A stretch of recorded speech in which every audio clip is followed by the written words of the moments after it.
जी नमस्कार, कैसे हैं आप सभी। एक बार फिर से मैं दीपा चौधरी आपका कॉम्पिटिटिव हिंदी क्लासेज में बहुत बहुत स्वागत करती हूं। और आज हम करने वाले हैं यहां पर टीजीटी हिंदी का पेपर। ये 2016 का पेपर है। 8 मार्च इसकी परीक्षा तिथि थी। 2019 में ये परीक्षा हुई थी। तो इसी पेपर के हम आज क्वेश्चंस को देखने वाले हैं। इससे पहले हम 2010 का पेपर कंप्लीट कर चुके हैं। तो देखिएगा यहाँ पर क्वेश्चन नंबर 1 को। जहाँ पर व्याख्या इंपॉर्टेंट होगी तो हम व्याख्या को करते हुए चलेंगे, और जहाँ इंपॉर्टेंट नहीं होगी वहाँ स्किप करते हुए चलेंगे। क्वेश्चन नंबर 1 है, निस दिन बरसत नैन हमारे, सदा रहत पावस ऋतु, हम पर जब ते श्याम सिधारे। उपयुक्त पंक्ति में कौन सा रस है? तो इसमें वियोग श्रृंगार रस है। इसका जो राइट आंसर होगा वियोग श्रृंगार हो जाएगा। वियोग श्रृंगार का आप यहाँ पर देख सकते हैं 2 उदाहरण और दिए हुए हैं। हे खग, हे मृग, हे मधुकर श्रेणी, तुम देखी क्या सीता मृगनैनी। ये वाला एग्जाम्पल भी आपका वियोग श्रृंगार का ही है। और इसमें आगे जो पंक्ति है, खंजन सुख कपोत मृगमीना, मधुकर निकट कोकिला प्रवीणा, ये भी आपका इसी की आगे पंक्तियां हैं और वियोग श्रृंगार के अंतर्गत आती हैं। आगे देखिएगा, यहाँ पर एक और एग्जाम्पल है कि मधुबन तुम कहत रहत हरे, विरह वियोग शाम सुंदर के, ठाड़े क्यों न जरे। ये आपका वियोग श्रृंगार का हो जाता है। आगे देखिएगा क्वेश्चन नंबर 2, जसोदा हरी पलना झुलावई, हलरावई दुलारे मह मह मलहाबे जोई सोई कछु गावई। उपयुक्त पंक्ति में कौन सा रस है? वात्सल्य रस यहाँ पर आपको नजर आ रहा होगा। वात्सल्य रस है यहाँ पर। इन पंक्तियों में वात्सल्य रस का प्रयोग हुआ है, और आप देखेंगे कि यह रस छोटे बच्चों के सौंदर्य और उनकी चेष्टाओं को देखकर मन में जो स्नेह का भाव उत्पन्न होता है, उसी से वात्सल्य रस निष्पन्न होता है। इसका स्थायी भाव सेतु स्नेह अथवा पुत्र पुत्री स्नेह वात्सल्यता है। एक उदाहरण इसका है कि किलकत काना गुटरबिन आवत, मनी माना कनक नंद के आंगन, विलंब परिबो धावत। तो ये हो जाते हैं आपके वात्सल्य रस के एग्जाम्पल। आगे देखिएगा नेक्स्ट को जो क्वेश्चन है, क्वेश्चन नंबर 3, इनमें से किस बोली का बिहारी हिंदी से संबंध नहीं है? कौन सी बोली है जिसका बिहारी हिंदी से संबंध नहीं है? बिहारी में 3 बोलियां आती हैं, जिसमें आपका भोजपुरी, मगही और मैथिली। जिसमें आपकी भोजपुरी होती है, मगही होती है और मैथिली होती है। अवधी जो है ये बिहारी हिंदी की नहीं, पूर्वी हिंदी की बोली है। ठीक है, पूर्वी हिंदी के अंतर्गत आती है, जिसमें आपका अवधी, बघेली और छत्तीसगढ़ी होती है। तो यहाँ पर जो अवधी होगा ये ऑप्शन हो जाएगा आपका। आगे देखिएगा, और अगर बात करें तो पूर्वी हिंदी का जो अपभ्रंश की बात करते हैं, किस अपभ्रंश से उत्पन्न हुई है, तो अर्धमागधी अपभ्रंश आ जाता है। क्वेश्चन नंबर 4, मगही किस प्रदेश की बोली है? मगही बिहार की बोली है। ठीक है, मगही किसकी है? ऊपर मैंने बताया आपको कि बिहार की है। मगही, मैथिली और भोजपुरी बिहारी हिंदी के अंतर्गत आती है। क्वेश्चन नंबर 5, सिंधी भाषा का विकास अपभ्रंश की किस बोली से माना गया है? ब्राचड़ से माना गया है। सिंधी भाषा के विकास की अगर बात करें तो ये किससे माना गया है? ब्राचड़ से माना गया है। और सिंधी भाषा का विकास ब्राचड़ अपभ्रंश से माना गया है। भारत में जब सिंधी नागरी लिपि में लिखी जाती है तो सिंधी की अपनी प्राचीन लिपि लंडा होती है, और सिंधी भाषी जो लोग होते हैं गुरुमुखी लिपि का भी प्रयोग करते हैं। पाकिस्तान में सिंधी भाषा अरबी लिपि में लिखी जाती है। इसको ध्यान में रखेंगे, ये क्वेश्चन बन सकता है यहाँ से। क्वेश्चन नंबर 6, हिंदू पग पर पाँव न राख्यूं, जो बहतो जो हिंदी भाग्यों। ये काव्य पंक्तियाँ किस बोली में हैं? ये काव्य पंक्तियाँ अवधी बोली में हैं, और किसकी है? नूर मोहम्मद जी की ये पंक्तियाँ हैं। ठीक है, इनके विषय में है ये। नूर मोहम्मद के द्वारा लिखित ये पंक्ति है अनुराग बासुरी की। और अगर बात करें अनुराग बासुरी की तो इसकी जो रचना होती है वो 1764 में होती है। नूर मोहम्मद की अन्य कृतियाँ हैं इंद्रावती 1744 की रचना है, तथा फारसी भाषा में लिखित रोज़दुल हकायक नामक एक ग्रंथ है इनका। क्वेश्चन नंबर 7, इनमें से कौन सा पच स्वर है? कौन सा पच स्वर है? स्वर के 3 भाग होते हैं, अग्र, पच और मध्य। तो अगर बात करें पच स्वर की तो आ जाता है पच स्वर में। मध्य की बात करें तो ए जो स्वर है वो सिर्फ और सिर्फ अकेला मध्य स्वर में आता है। ई ये आपके अग्रभाग में आते हैं और ई के साथ में ही हमारा ए होता है और अय होता है। ठीक है, तो इसको भी ध्यान में रखेंगे। और यहाँ देख भी सकते हैं कि अग्र स्वर की में अगर बात करें ई ए आता है, मध्य स्वर में खाली ए होता है। ठीक है, और बाकी जो भी आपके बचते हैं वो आ जाते हैं आपके पद स्वर के अंतर्गत। यहाँ देखिएगा पद स्वर में, अब देखिएगा ध्यान से, जिन स्वरों के उच्चारण में जीभ के मध्य भाग काम करता है, तो मध्य भाग काम करता है वहाँ होता है पद स्वर, और इसमें आ आता है, उ आता है बड़े वाला, और ओ और ओ आता है। निम्नलिखित में से कौन देशज शब्द है? देशज शब्द बताना है, देसी शब्द बताना है। कालीन, मित्र, रेल ये तो हमारे नहीं होंगे, लेकिन जो खिड़की है यह हमारा देसी शब्द हो जाएगा। ठीक है, कालीन जो है यहाँ उर्दू का शब्द है, रेल आपका अंग्रेजी शब्द है, मित्र आपका तत्सम शब्द है। क्वेश्चन नंबर 9, निम्नलिखित में से कौन सा तालव्य ध्वनि है? तालव्य ध्वनि बतानी है। जो हमारे वर्ग होते हैं, 5 वर्ग जो दिए हुए हैं, उसमें क, च, ट, त, प और म, इस तरीके से जो वर्ग बनते हैं, क, च, ट, त, प, तो ये वर्ग जो है अलग अलग मुख के अलग अलग भाग से इनका उच्चारण होता है। क वर्ग का उच्चारण होता है कंठे से, और च वर्ग का जो उच्चारण है वो तालव्य से होता है। आपका आंसर भी यहाँ पर च ही बनेगा, राइट। मूर्धन्य आपका ट वर्ग होता है।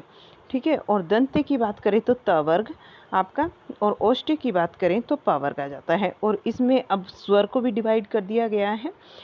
अगर बात करें ए की और आह की तथा है की, ठीक है, जो बचा हुआ आपका व्यंजन है हाँ, ये आ जाएंगे आपके कंठे के अंतर्गत। कंठे से इनका उच्चारण होता है। य, श और दोनों ई मिलकर आपके तालव्य वर्ण होते हैं। र, मूर्धा श और त्र ये आपके मूर्धन्य के अंतर्गत आते हैं। इसका नाम भी मूर्धाशाई है। दंत्य, दंत स बोलते हैं इसको, और ल ये मिलकर दंत्य से उच्चारण होता है। आप बोलकर देख लीजिए, इनका इसमें प्रयोग होता है। अगर आप त बोलेंगे तो दांत का प्रयोग होगा, प बोलेंगे ओष्ठ का प्रयोग होगा। ठीक है, उ दोनों मिलकर हमारे किस में आते हैं? ओष्ठ वर्ग में आते हैं। आगे देखिएगा, दंत ओष्ठ से मिलकर बनता है व, और स्वर यंत्री काकल्यप ये होता है आपका, काकल्प जो है वो ह वर्ण होता है।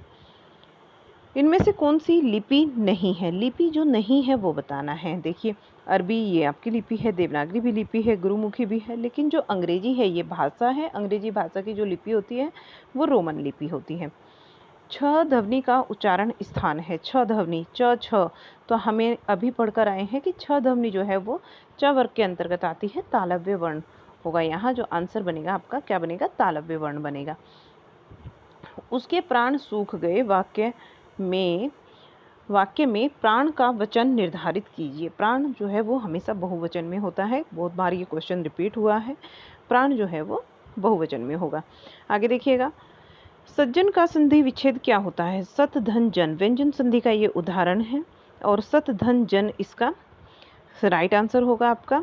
यदि अघोष व्यंजन के पश्चात में ल या कुछ परिस्थितियों में जा आ जाए तो अघोष व्यंजन ल और ज में परिवर्तित हो जाता है। उत्धन लास उल्लास, जैसे उत्धन लास एग्जाम्पल देख लीजिए, उल्लास, उत्धन लेख उल्लेख, और तत्धन लीन तल्लीन। तत्धन लीन क्या होता है? तल्लीन होता है। आगे चलिएगा, यहाँ देखिए, ऋण मुक्त शब्द में कौन सा समास है? ऋण मुक्त शब्द में समास बताना है। ऋण से मुक्त होना, अलग होना अपादान के अंतर्गत आता है, तो यहाँ पर अपादान तत्पुरुष होगा। ऋण से ऋण अर्थात होता है ऋण से मुक्त, ऋण मुक्त अर्थात ऋण से मुक्त। और जिस शब्द में कारक चिन्ह से अलगाव का लोप होता है जहाँ पर, वहाँ अपादान तत्पुरुष पाया जाता है। जाति च्युत, जाति से च्युत, जाति से आपका अलग कर देना। जन्मांध, जन्म से अंधा, ठीक है, और धर्म भ्रष्ट, धर्म से भ्रष्ट। नेक्स्ट क्वेश्चन, इनमें से एक मोक्ष का पर्यायवाची शब्द है। मोक्ष का पर्यायवाची शब्द बताना है, कौन सा है? तो मोक्ष का पर्यायवाची होता है निर्वाण। नेक्स्ट क्वेश्चन, चर्म शब्द का समानार्थी शब्द क्या है? चर्म का समानार्थी बताना है। चर्म का होता है चरम, समानार्थी जो उसके जैसा दिखाई देता है। चर्म का समानार्थी शब्द चर्म होता है। चर्म का एक अर्थ होता है चमड़ा और इस वाले चर्म का अर्थ होता है सबसे अधिक, चरम सीमा को पार कर लेना, सबसे अधिक। ठीक है, इस तरीके से आप लगा सकते हैं। 70 नंबर क्वेश्चन, खाक में मिलना मुहावरे का अर्थ क्या है? खाक में मिलना मुहावरे का अर्थ होता है नष्ट करना, नष्ट कर देना। खाक में मिलाना, नष्ट कर देना, इस तरीके से लगाएंगे। 80 नंबर क्वेश्चन, निम्न में से कौन सी कालिदास की दूसरी रचना है?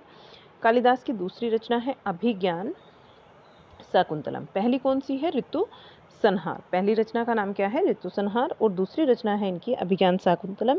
ये इनका दूसरा नाटक है और यह 7 अंकों का नाटक है। कालिदास के इसका जो उपजीव्य पद्म पुराण एवं यह श्रृंगार रस प्रधान है, इसे कालिदास जी का सर्वश्रेष्ठ नाटक माना जाता है। रघुवंशम कालिदास द्वारा रचित एक महाकाव्य है, जबकि प्रतिभा नाटकम भास का तथा 10 रूपक ध्वनि अवरोध आचार्य धनंजय के द्वारा लिखित ग्रंथ है। मालती माधव किसकी रचना है? भवभूति की रचना है। मालती माधव किसकी है? भवभूति की रचना है। आगे अगले क्वेश्चन पर चलते हैं। अगर यहाँ पर बात करें, देखिए मालती माधव, ये संस्कृत साहित्य से क्वेश्चन है आपका। मालती माधव भवभूति की रचना है और श्रृंगार रस प्रधान 10 अंकों वाला यह ग्रंथ है। इसमें कितने अंक हैं? 10 अंक हैं। भवभूति उत्तर दक्षिण भारत के पदमपुर के निवासी थे, जबकि रत्नावली नागानंद और प्रियदर्शिका तथा नैषधीय चरितम आदि श्री हर्ष की रचनाएं हैं। अधिकतर आपकी नैषधीय चरितम पूछी जाती है, इम्पोर्टेंट है काफ़ी। ठीक है, और 10 कुमार चरितम, काव्यादर्श, अवंती सुंदरी कथा, कला परिच्छेद, द्विसंधान काव्य, ये रचनाएं जो हैं ये दंडी की हैं। दंडी की इनमें 10 कुमार चरितम सबसे ज़्यादा पूछी जाती है। फिर काव्यादर्श सेकंड नंबर पे आपको याद होनी चाहिए। कभी कभी अवंती सुंदरी कथा और कला परिच्छेद को भी पूछ लिया जाता है, लेकिन सबसे इंपॉर्टेंट क्या है? 10 कुमार चरितम, मैक्सिमम टाइम पूछी गई है। नेक्स्ट क्वेश्चन, 10 कुमार चरितम, 10 कुमार चरित किसकी रचना है? अभी आपने पढ़ा ऊपर, दंडी की रचना है, राइट लगा देंगे। आगे चलिएगा, इसमें अभी मैं बता ही चुकी हूँ, बस आपका क्या जानना बाकी है व्याख्या के अंतर्गत कि इसमें 10 अंक। यह एक ऐसा ग्रंथ है जिसमें 10 राजकुमारों के प्रेम और सत्ता प्राप्ति के उनके प्रयासों के दौरान सुख दुख का वर्णन इसमें किया गया है। श्रृंगार रस प्रधान है, यह 3 खंडों की रचना है, इतना जान लीजिए। रामू घर से निकला, वाक्य में घर से में कौन सा कारक है? अपादान कारक है, क्योंकि रामू जो है वो घर से अलग हो चुका है। आगे चलिएगा, पत्ता पेड़ से गिरता है या वृक्ष से पत्ता गिरता है, अलग हो चुका है, अपादान कारक। हिमालय से गंगा निकलती है, अलग हो रही है, हिमालय से निकल रही है, तो अपादान कारक का उदाहरण है, अलगाव यहाँ पर है। घुड़सवार घोड़े से गिरता है, तो यहाँ पर भी अपादान कारक है। गठरी शब्द है, गठरी आप बोलकर देख लीजिए, गठरी गिर गई या गठरी गिर गया, गिर गई आएगा, है ना, तो उठानी है, तो उठाया है नहीं। इस तरीके से गठरी क्या होगा? एक स्त्रीलिंग शब्द हो जाएगा। नेक्स्ट अगर क्वेश्चन की बात करें, अत्याचार शब्द में कौन सी संधि है? अत्याचार शब्द में यण संधि है। कौन सी संधि है? यण संधि है। अतिधन आचार, ये हो गया आपका अत्याचार, यण संधि का उदाहरण है, क्योंकि इसमें ई को यह हो रहा है, ई को क्या हो रहा है? या हो रहा है, ई को यणची इसका सूत्र होता है। जब ई को कोई बार अन्य स्वर आता है ई के पश्चात, तो वहाँ ई के स्थान पर य हो जाता है। अतिधन आनंद, अत्यानंद, ठीक है, ये वाला स्वर आपका, ये जो व्यंजन है यहाँ पर जिस पर ई के साथ जो जुड़ा हुआ है वो आधा हो जाएगा, और ई के बाद जब कोई स्वर मिलेगा तो वो क्या बन जाएगा? या बन जाएगा। तो क्या बन जाएगा? अत्यानंद। नदीधन आमुख, नद्यामुख, ठीक है। आगे चलिएगा,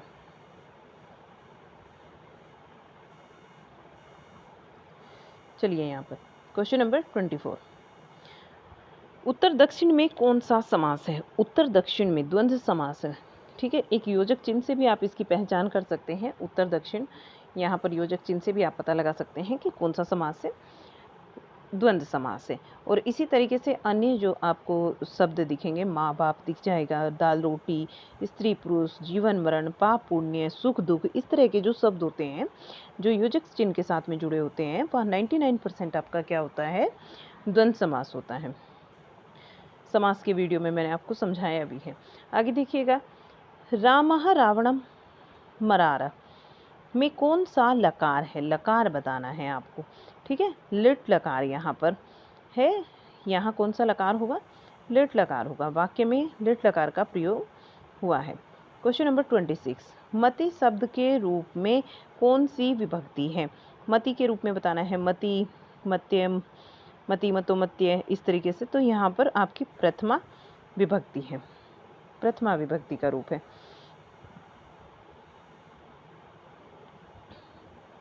क्वेश्चन नंबर 27, इदम रमेशस्य पुस्तकम आसीत, इदम रमेशस्य पुस्तकम आसीत, रमेश की पुस्तक है। यह क्या है, रमेशस्य, रमेश की, पुस्तकः, पुस्तक, आसीत है, यह रमेश की पुस्तक है। तो आंसर क्या बनेगा आपका, आंसर बनेगा इसका फर्स्ट वाला, यह रमेश की पुस्तक है हिंदी अनुवाद में। बालिका गच्छन्ति आसीत, बालिका गच्छन्ति आसीत का हिंदी अनुवाद बताना है, क्या होगा, तो यहाँ पर हो जाएगा बालिका जा रही है। गच्छ धातु का मतलब होता है, ये गच्छ जो है ये गम धातु से निकला हुआ शब्द है, ठीक है। इसका मतलब क्या होता है, इसका मतलब होता है जाना, इसका क्या मतलब होता है, जाना होता है, बालिका जाती है। अच्छा आगे चलिएगा, 29 नंबर क्वेश्चन, सूफी साधना के 4 पड़ावों में इनमें से कौन सा नहीं है। देखिए, सरीकत, तरीकत, मारिफत और एक है इसमें हकीकत, ठीक है। एक क्या है, हकीकत। मलकत इसमें नहीं है, तो आपका जो राइट आंसर होगा वो मलकत हो जाएगा, ये नहीं है इसमें। और यहाँ देख लीजिए, सूफी साधना तक पहुँचने के लिए जो साधक को 4 चरण व अवस्थाएं दी गई हैं, वे कौन कौन से हैं, सरीकत, तरीकत, हकीकत और मारफत, ठीक है। यानी कि धर्म की विधि का निषेध करना, हृदय की शुद्धि करना, भक्ति उपासना से सत्य बोध करना और सिद्ध अवस्था की आत्मा, सिद्धावस्था या फिर आत्मा परमात्मा का यहाँ पर मिलन हो जाता है। 30 नंबर क्वेश्चन, 30 नंबर का देखिएगा, क्वानो नदी इनमें से किस कवि की कृति है। ये जानते होंगे आप, सर्वेश्वर दयाल सक्सेना जी की हैं। आगे क्वेश्चन को देख लीजिए, क्वानो नदी की बात करें तो इसका जो समय है क्वानो नदी का वो 1978 है, और 1978 है। नई कविता के हस्ताक्षर के प्रमुख सर्वेश्वर दयाल सक्सेना, नई कविता के हस्ताक्षर, इसमें प्रमुख हस्ताक्षर सर्वेश्वर दयाल सक्सेना की है ये। और क्वानो नदी, इनकी अन्य काट के जो रचनाएं हैं वो काट की घंटियाँ, बांस का पुल, एक सूनी नाव, गर्म हवाएं, नदी का, जंगल का दर्द, खूंटियों पर टंगे लोग, क्या कहकर पुकारूं, कोई मेरे साथ चले, मेघ आए, आदि इनके क्या हैं, काव्य संग्रह हैं। इनको ध्यान में रखेंगे। नाथ संप्रदाय के प्रवर्तक कौन है, गोरखनाथ जी हैं, नाथ संप्रदाय के प्रवर्तक गोरखनाथ हैं। आगे नेक्स्ट क्वेश्चन, और इनके अगर गुरु की बात करें गोरखनाथ की, इसकी व्याख्या को देख लीजिए। इनके अगर गुरु की बात करते हैं गोरखनाथ जी के, तो मत्स्येंद्र नाथ इनके गुरु का नाम था। गोरखनाथ ने पतंजलि के उच्च लक्ष्य ईश्वर प्राप्ति को लेकर हठ योग का प्रवर्तन किया। ये हठ योग से क्वेश्चन आया था LT ग्रेड 2018 में, ठीक है। वहाँ ये क्वेश्चन पूछा गया था। ह का अर्थ क्या है, इसमें ह का अर्थ होता है सूर्य, ठ का अर्थ होता है यहाँ चंद्र, और दोनों के योग से ही हठ योग बना है। मिश्र बंधुओं ने गोरखनाथ को हिंदी का प्रथम गद्य लेखक भी माना है। डॉक्टर पीताम्बर दत्त बड़थवाल ने गोरखनाथ जी के 14 ग्रंथों को प्रमाणिक मानकर उनका संपादन गोरखबानी के नाम से किया है। गोरखनाथ का नाथपंथ बोधों की वज्रयान शाखा से निकला हुआ माना जाता है। महापुराण के रचनाकार कौन है, महापुराण के रचनाकार हैं पुष्पदंत। महापुराण किसकी रचना है, पुष्पदंत की रचना है। आगे चलिएगा, पुष्पदंत ने कुछ और रचनाएं लिखी हैं। महापुराण का एक अन्य जो नाम है, देखिएगा, महापुराण को ही 63 महापुराण या 63 महापुरुष गुणालंकार के नाम से भी इसको जाना जाता है। इसमें 63 महापुरुषों के 63 महापुराण भी इसको बोलते हैं, इतना भी बोलते हैं बस, खाली 63 महापुराण, 63 महापुरुषों के जीवन चरित्र का इसमें वर्णन किया गया है। चौपाई छंद का इसमें प्रयोग हुआ है। पुष्पदंत की पुष्पदंत जी को हिंदी का भभूति कहा जाता है? शिव सिंह सेंगर ने पुष्पदंत को भारवा की जड़, भाखा, कहीं कहीं ये भारवा की जड़ लिखा है और कहीं क्या लिखा होता है, भाखा की जड़। ठीक है, इसको भारवा की जगह ये जो रे है इसको ऐसे बना देते हैं मिलाकर, तो ये क्या बन जाता है, भाखा की जड़ भी इसको आपको देखने को मिलेगा, कहा है शिव सिंह सेंगर जी ने। इनकी जो कुछ प्रमुख रचनाएं हैं उसमें है नय कुमार चरऊ, जसर चरऊ और 63 महापुराण या 63 पुरुष गुणालंकार, ये आप देख चुके हैं। रसमंजरी किस कवि की कृति है? रसमंजरी की बात करें तो ये नंददास जी की कृति है। नेक्स्ट क्वेश्चन, रसमंजरी एक लघु प्रेमाख्यान काव्य है जो कि अष्टछाप के सबसे छोटे कवि नंददास के द्वारा रचित है। इसकी अन्य रचनाएं देख लीजिए, अनेकार्थ मंजरी, मान मंजरी, सुदामा चरित्र, रूप मंजरी, विरह मंजरी, प्रेम 12 खड़ी, श्याम सगाई, रुक्मणी मंगल, भंवर गीत, रास पंचाध्यायी, सिद्धांत पंचाध्यायी, दसम स्कंद आदि नंददास जी के द्वारा रचित ग्रंथ है। रास पंचाध्यायी रोला छंद में लिखा गया है। वियोगी हरि ने इसे हिंदी का गीत गोविंद कहा है। यह 5 अध्यायों में विभक्त है और इसे भागवत का स्वच्छंद पद्मानुवाद भी कहा गया है। हिंदी के समस्त भ्रमर गीतों में नंददास का भंवर गीत दार्शनिक दृष्टि से सर्वश्रेष्ठ है। आगे देखिएगा, अगला क्वेश्चन देखिए, मृगावती किसकी रचना है? मृगावती ये आप जानते हैं, मृगावती जो है वो 1503 की रचना है और कुतुबन की रचना है। किसकी है? कुतुबन की है। मंजन ने मधुमालती को लिखा है।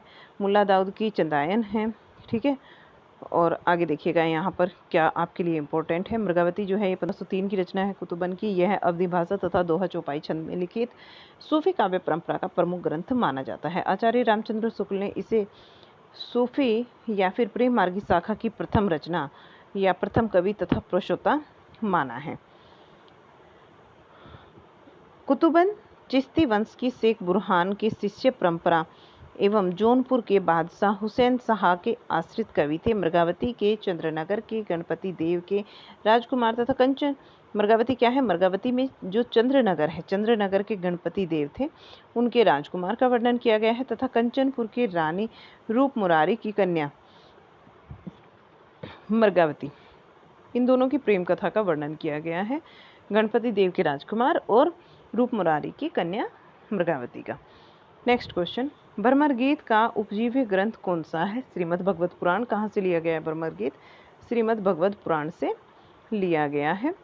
सगुण धारा के कृष्ण भक्त कवियों के प्रमुख कवि सूरदास के द्वारा रचित भ्रमर गीत का सर्वप्रथम एक पूर्ण प्रसंग के रूप में वर्णन श्रीमद् भगवत पुराण के 10वें स्कंद के 47वें अध्याय तथा 12 से लेकर 21 श्लोकों में इसका वर्णन मिलता है। हिंदी साहित्य में भ्रमर गीत परंपरा का प्रवर्तन भी सूरदास ने ही किया था। भ्रमर गीतों में कुल 700 पद हैं। कितने पद हैं? 700 पद हैं। भ्रमर गीतों का उपालभ काव्य जीव भी कहते हैं। भ्रमर गीत को उपालभ काव्य जीव भी कहते हैं। भ्रमर गीत का एक और नाम है, ध्यान रखेंगे, उपालभ काव्य। क्या है? उपालभ काव्य। आचार्य रामचंद्र शुक्ल ने इसे ध्वनि काव्य भी कहा है। शुक्ल जी ने, ये क्वेश्चन बन सकता है आपका, शुक्ल जी ने भ्रमर गीत को किस नाम से पुकारा है? तो ध्वनि काव्य कहा है। सूर सागर, सूर सरावली, साहित्य लहरी सूरदास जी की रचनाएं हैं। सूर सागर को ब्रजभाषा की प्रथम रचना माना जाता है। Next 36 number question, Vinay Patrika की रचना किस भाषा में हुई है? विनय पत्रिका की अगर रचना की बात करी जाए तो किस भाषा में इसकी रचना हुई है? ब्रज भाषा में हुई है। देखिए एक चीज़ मैं आपको बताऊं, जो तुलसीदास जी की रचनाएं हैं जहां पर आपको राम मिलेगा या जानकी होगा, जैसे जानकी मंगल है, ठीक है, पार्वती मंगल, ये इस तरह से जो है जानकी आपका है, तो ये जो रचनाएं हैं आपकी अवधी भाषा में होंगी। ठीक है, ये कौन सी भाषा में? अवधी। और जहाँ पर ये नहीं है, जैसे कवितावली, दोहावली, गीतावली, इस तरीके से जो रचनाएं हैं वो आपकी सारी किस में मिलेंगी? आपको ब्रज भाषा में मिलेंगी। आगे देख लीजिए व्याख्या। सगुण धारा के राम भक्ति शाखा के प्रमुख कवि तुलसीदास कृत विनय पत्रिका की भाषा ब्रज भाषा है। यह गीति काव्य है और इसमें 279 छंदों का, जिसका मुख्य रस भक्ति रस है, प्रयोग हुआ है। तुलसीदास जी की 12 रचनाएं हैं, जिसमें वैराग्य संदीपनी, कृष्ण गीतावली, गीतावली, विनय पत्रिका, दोहावली, कवितावली आदि ब्रजभाषा में है। जबकि यहाँ पर आपने देखा ना, कहीं राम तो नहीं आया। कृष्ण गीतावली, वैराग्य संदीपनी, गीतावली, विनय पत्रिका, दोहावली और कवितावली ये किस में है? ब्रजभाषा में है। तथा राम आज्ञा प्रश्नावली, राम लला नच्छू, जानकी मंगल, रामचरितमानस, पार्वती मंगल, बरवई रामायण, राम आया ना यहाँ पर भी, ये किस में है? अवधी भाषा में। तो इनको याद करने की सबसे अच्छी ट्रिक यही है, जहाँ राम, जानकी और पार्वती आ जाए जिन रचनाओं के अंतर्गत, वो आपकी ब्रज अवधी भाषा में होगी, और जिनमें ये नहीं आता वे आपकी तुलसीदास जी की जो रचनाएं हैं ब्रज भाषा में आपको मिलेंगी। बस ये एक बात याद कर लीजिए आप, तो आपका क्वेश्चन जो है सोल्व हो जाएगा। 37 नंबर क्वेश्चन, इनमें से कौन संत कवि नहीं है? संत कवि कौन नहीं है? तुलसीदास जी जो है वो संत कवि नहीं है। नेक्स्ट क्वेश्चन, तुलसीदास जी क्या है? तुलसीदास जी जो आपकी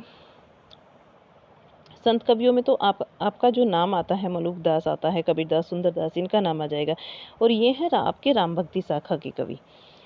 नेक्स्ट क्वेश्चन है, राघव चेतन इनमें से किस सूफी काव्य का पात्र है? राघव चेतन, राघव चेतन की बात हो रही है, पद्मावत का पात्र है राघव चेतन।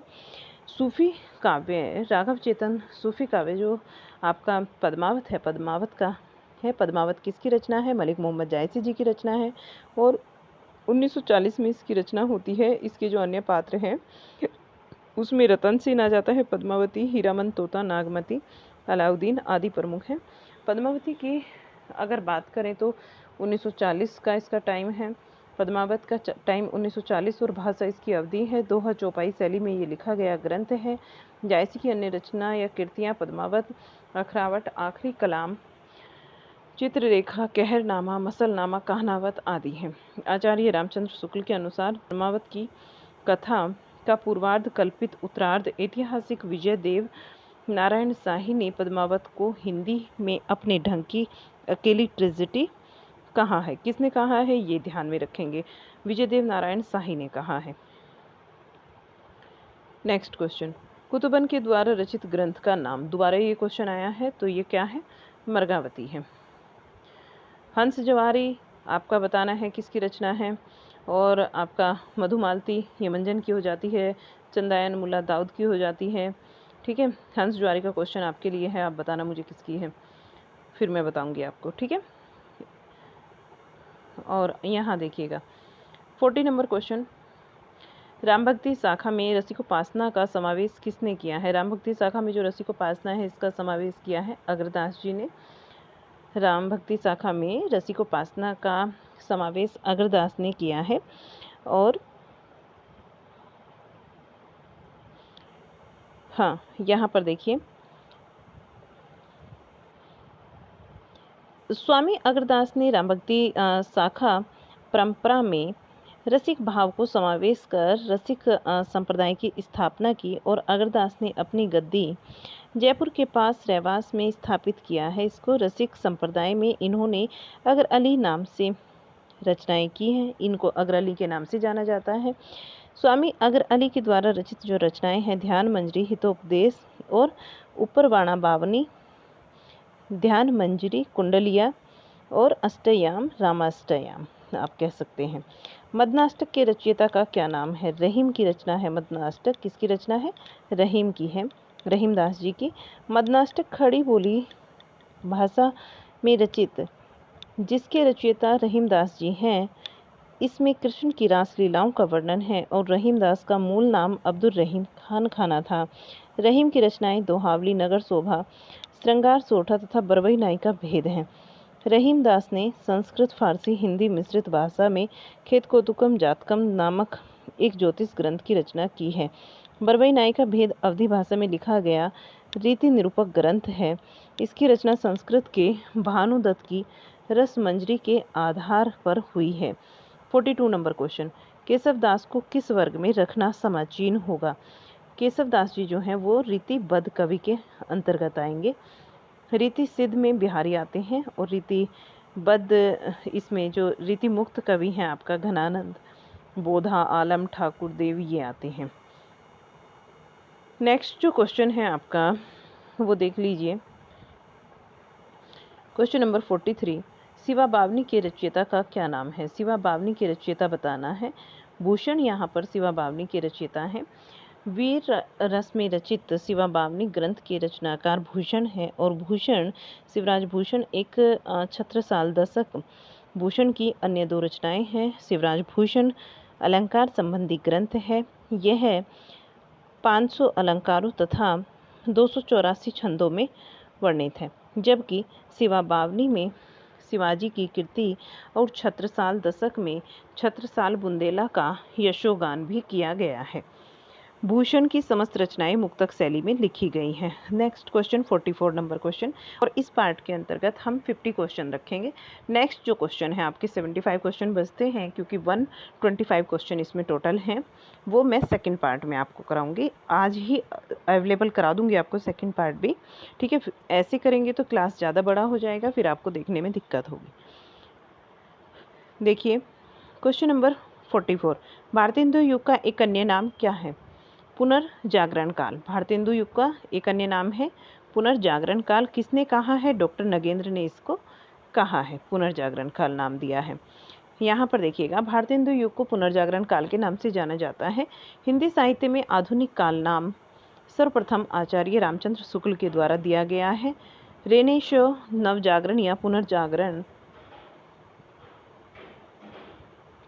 शब्द का प्रयोग सर्वप्रथम प्रसिद्ध फ्रांसीसी इतिहासकार सिसेस्ट ने 19वीं शताब्दी के पूर्वार्ध में किया। आगे देखिएगा, कुछ आलोचकों ने नवजागरण और पुनर्जागरण में शाब्दिक भेद करते हुए भक्ति काल को नवजागरण तथा 19वीं शताब्दी के आरंभ होने वाले जागरण को पुनर्जागरण कहा है, जबकि डॉक्टर नगेंद्र ने द्विवेदी काल को जागरण सुधार काल का नाम दिया है। क्वेश्चन नंबर 45, इसमें से भारतेंदु युगीन लेखक कौन है? प्रताप नारायण मिश्र जो हैं, पंडित प्रताप नारायण मिश्र, ये भारतेंदु युगीन लेखक हैं। इनका जो समय है वो 1856 से लेकर 1894 तक माना गया है। भारतेंदु मंडल के कवि हैं, जबकि अयोध्या सिंह उपाध्याय हरिओद 1865 से लेकर 1974 तक रहे हैं। विद्यानिवास मिश्र तथा राय कृष्ण दास आदि द्विवेदी मंडल के कवि हैं। नेक्स्ट क्वेश्चन 46 नंबर, तार सप्तक का प्रकाशन किस सन में हुआ है? तो तार सप्तक का जो प्रकाशन है ये आप जानते ही हैं कि ये 1943 में हुआ है। नेक्स्ट क्वेश्चन यहाँ पर देखिएगा, इसका पहले तार सप्तक का प्रकाशन सन 1943 में सच्चिदानंद हीरानंद वात्स्यायन अज्ञे के संपादक में हुआ था। इसी के माध्यम से प्रयोगवाद का प्रारंभ भी माना जाता है। तार सप्तक में 7 कवियों की कविताएं संग्रहित है। दूसरा सप्तक ये 1951 का है, तीसरा सप्तक 1959 और चौथा सप्तक का प्रकाशन जो है वो 1979 में हुआ था। सभी सप्तकों का संपादन अज्ञे के द्वारा ही किया गया है। प्रयोग के प्रवर्तन का श्रेय सच्चिदानंद हीरानंद वात्स्यायन अज्ञे को ही दिया जाता है। क्वेश्चन नंबर 47, इनमें से कौन सा उपन्यास यशपाल का नहीं है? दादा कामरेड, दिव्या और झूठा सच ये हैं आपके उपन्यास यशपाल जी के। लेकिन कब तक पुकारूं ये किसका है? रांगे राघव जी का है, कब तक पुकारूं। इसमें जयराम पेशा कर्नट जाति के जीवन यथार्थ का वर्णन किया गया है, जबकि दादा कामरेड का दिव्या, झूठा सच, प्रथम भाग, द्वितीय भाग आदि प्रगतिवादी मार्क्सवादी विचारधारा के प्रमुख उपन्यासकार यशपाल जी के हैं। तीसरा सप्तक का कब प्रकाशित होता है? अभी आपको बताया था ऊपर। तीसरे सप्तक का जो प्रकाशन है वो 1959 में होता है। और दूसरे सप्तक की अगर बात करें तो यहाँ पर जो 1951 लिखा है, इसमें दूसरा सप्तक का होता है। 1953 में आपका जो क्वेश्चन का आंसर है वो होता है तीसरे सप्तक का प्रकाशन। पुष्प की अभिलाषा नामक प्रसिद्ध कविता के रचयिता कौन है? माखनलाल चतुर्वेदी, ठीक है, माखनलाल चतुर्वेदी ये पुष्प की अभिलाषा के क्या है? रचनाकार हैं। पुष्प की अभिलाषा राष्ट्रीय सांस्कृतिक धारा के प्रवर्तक माखनलाल चतुर्वेदी के द्वारा लिखित माखन लाल चतुर्वेदी के द्वारा लिखित है। और इनकी जो कुछ रचनाएं हैं अन्य, उसमें हिमकृतनी आता है 1943 की, हिमतरंगिणी 1949 और माता ये 1951 का है, तथा समर्पण की बात करें तो 1956 का है। चतुर्वेदी जी को एक भारतीय आत्मा के नाम से भी जाना जाता है। मीरा, आधुनिक मीरा किसे कहा जाता है? आधुनिक मीरा कहा जाता है महादेवी वर्मा को। आधुनिक युग की मीरा किसे कहा जाता है? आज की क्लास का लास्ट क्वेश्चन, महादेवी वर्मा को कहा जाता है। और कवित्री, आधुनिक युग की मीरा होगी ना, इसको महादेवी वर्मा को, इन्हें हिंदी के विशाल मंदिर की वीणा पाणिनि भी कहा जाता है। क्या कहा जाता है? वीणा पाणिनि कहा जाता है। महादेवी वर्मा को बौद्ध दर्शन से प्रभावित रहस्यवादी कवित्री के रूप में भी स्वीकार किया जाता है। इनका सर्वाधिक प्रिय जो अलंकार है दीपक है और बादल। जबकि सुभद्रा कुमारी चौहान राष्ट्रीय सांस्कृतिक काव्यधारा की प्रसिद्ध कवित्री है। मनु भंडारी, उषा प्रियंवदा ये आधुनिक युग के कथाकार हैं। क्या है? आधुनिक युग के कथाकार हैं। तो यहाँ तक आपके 50 क्वेश्चन कंप्लीट हो जाते हैं। नेक्स्ट जो क्लास है उसमें 75 क्वेश्चन हम और कंप्लीट करेंगे। चलिएगा, मिलते हैं इसके पार्ट 2 में। तब तक के लिए बाय बाय।